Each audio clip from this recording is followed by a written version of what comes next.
ত্রয়োদশ জাতীয় সংসদ নির্বাচনের সঙ্গে অনুষ্ঠিত গণভোটের ফলাফলকে চ্যালেঞ্জ করে হাইকোর্টে রিট দায়ের করা হয়েছে।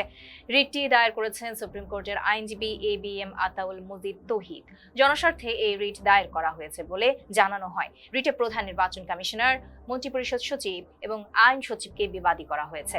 আগামী সপ্তাহে বিচারপতি ফাতেমা নজিবের নেতৃত্বাধীন হাইকোর্ট বেঞ্চে রিটের শুনানি হতে পারে। গত 12 ফেব্রুয়ারি অনুষ্ঠিত গণভোটে পরিবর্তনের পক্ষে অর্থাৎ হাঁ জয়ী হয়েছে। দেশজুড়ে অনুষ্ঠিত এই গণভোটে মোট ভোটের হার ছিল 60.26%। ফলাফল 13 ফেব্রুয়ারি রাজধানীর আগারগাঁওয়ে নির্বাচন কমিশন ভবনে ইসি সচিবালয়ের সিনিয়র সচিব আক্তার আহমেদ ঘোষণা করেন। এতে দেখা গেছে পরিবর্তনের পক্ষে ভোট দিয়েছেন 4,80,74,429 জন ভোটার। বিপক্ষে অর্থাৎ না ভোট দিয়েছেন 2,25,65,627 জন। রিটটির মাধ্যমে গণভোটের বৈধতা চ্যালেঞ্জ করা হচ্ছে এবং ফলাফল বাতিলের দাবি জানানো হয়েছে।